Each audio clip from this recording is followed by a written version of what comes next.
First of all, I'm Greg Bazar. I'm the Assistant Program Leader for Ag and Natural Resources. And we're going to start out by taking, I guess, a little more detailed look at the corn and soybean issues that are out in the state.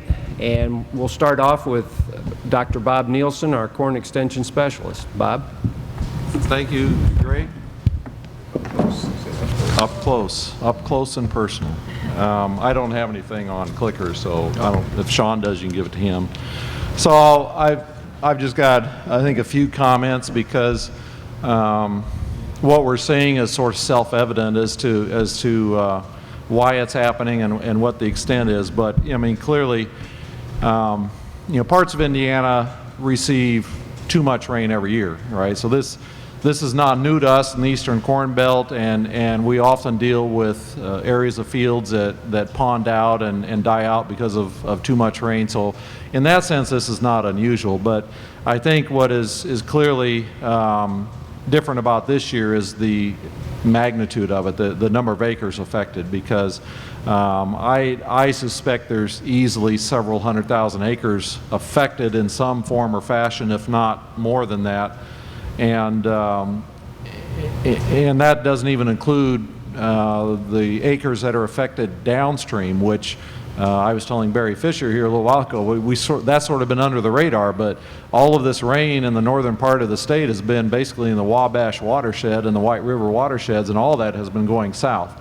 So there are just a lot of acres flooded on the White River bottoms and the Wabash River bottoms as you head on down towards southwest Indiana. So I think a lot of what we're talking about today has been more about what's been going on in the northern half of the state. So there are simply a lot of acres affected, and I've been doing this for 30-some years, and I think I can say that the number of acres that are affected this year severely by this wet weather is probably ranks near the most that I've ever seen in Indiana in 30-some years. I mean, it is truly massive. The damage ranges all over the board. It ranges all the way from absolute death of areas of plants and areas of field to damage that is so severe that even with good weather, the crops may not recover. Technically, today they're alive, in other words, but in another couple days they're probably going to die out because the damage is so severe from the wet weather, or the weather and the wet soils. To corn that is technically stunted pretty severely and certainly beyond normal, and yet in some of these fields with moderate weather over the coming 2 to 3 weeks actually could recover to some extent. The yield potential is a bit iffy and will continue to be hard to predict for some time. But yet there are a lot of fields in the past couple of days as I've driven around the northern part of Indiana that I look at them and I say, well, yes, they look bad, but there's signs of recovery, and the fields are drying out and the roots are starting to regenerate, and with 2 or 3 weeks of moderate kind of conditions, these fields could come out of it and be salvageable. And then in these areas that have received excessive rain, there are cornfields or parts of cornfields that look just great. These are areas that are well drained. I mean, that's the key thing. They're either well drained artificially or well drained from a surface drain perspective. And so, it is fair to remind ourselves there is a lot of good looking corn in this state, but there's also an awful lot of bad looking corn. The damage to corn is from excessive rain is simply that, to deterioration of the root system. Corn does not do well growing in water. And I often equate it to what happens when you and I overwater our houseplants, and they die too because the roots suffer and they die. And so we've got several 100,000 acres of houseplants out here that have been overwatered, and that's what we're dealing with. And it just takes moderate weather and much reduced rainfall for them to come out of it. And so again, as we look at these acres of damaged corn around the state, the recovery and yield potential of those damaged areas depends very heavily on what goes on weather-wise during the next 2 to 3 weeks. And if we continue to receive excessive rains, that's going to tip some of these fields over the edge, and we're going to lose them. And if we can avoid excessive rains, I think there's a lot of acres that can come out of it to an acceptable degree. Certainly not back to 100%, but to an acceptable degree. There was some talk earlier this morning by Dr. Langemeyer about replant potential of some of these damaged cornfields, and it is fair to say that in the southern area of the state where we have a longer growing season, there are some opportunities with a certain degree of reasonableness that we could replant some of these damaged acres because we have a long enough growing season in the south. Throughout most of the northern part of the state, though, we're simply getting to a point in the summer where it is simply too late to be replanting these damaged areas with any degree of certainty that the corn will mature before killing fall freeze. So I have an article that I just put out yesterday that does provide some guidance to folks that are maybe desperate to replant for some reason or other. And I've got an article online yesterday that gives them some idea how to maybe choose hybrids to try and make it work. But generally speaking, I'd say that it would only be the most desperate of situations in the northern part of the state where replanting of damaged corn would be a viable option. So that's about all I want to, I guess, really have to say or need to say, and just remind folks that I do have an online compilation of articles from throughout the Midwest that deal with crop damage to flooded conditions or excessive rains, and that can be accessed through my Chat and Chew website, Chat and Chew Cafe website on the web. And I've gone through and updated all those links, so everything should be live in that compilation. But these are articles over the past 5 or 10 years from all over the Midwest, from any time where we've had these situations, and the likes of me or Sean put out articles, and I've got those all compiled in this online directory. So again, you can get at that through the Chat and Chew Cafe website, which you can just Google Purdue and Cafe, and you'll generally find that website. So with that, Greg, I'll stop and turn it over to you. Okay. Our next speaker is Dr. Sean Castile. Sean is our soybean production specialist, extension specialist, and so, Sean? Sounds good.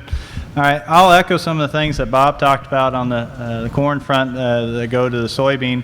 I want to start a little bit back to last fall and how this really got set up in a lot of our fields. So thinking about late corn harvest we had last year on many fields, and some of the potential of just residue issues that have come out, tire track damage to any fertility applications that did or did not happen, and then come into our winter and spring.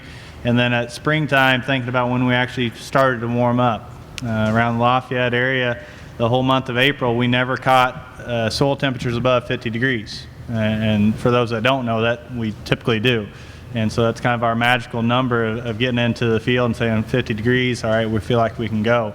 And so it's set up for just marginal planting conditions to start with for both crops. And corn usually goes a little bit ahead of the beans, but getting that started and then coming into the planting progress, we were worried about getting the crop in the ground, and actually planting was fairly on par. It was kind of a normal year, even though it seemed late.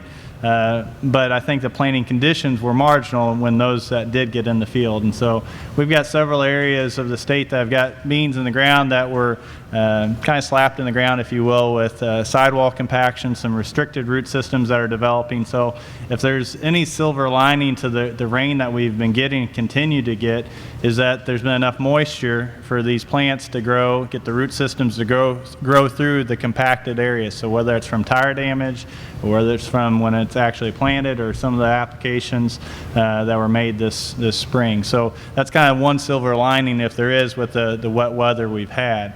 As we go into looking at the crop and what has been established, there are definitely areas of the state that have soybeans that are, I call it highlighter green. They're an off green color. They've been that way for way too long. We see it time and time again every year on soybeans, just because of the way they naturally take up nitrogen from the soil and transition to supplying their own needs through bacteria and nodulation.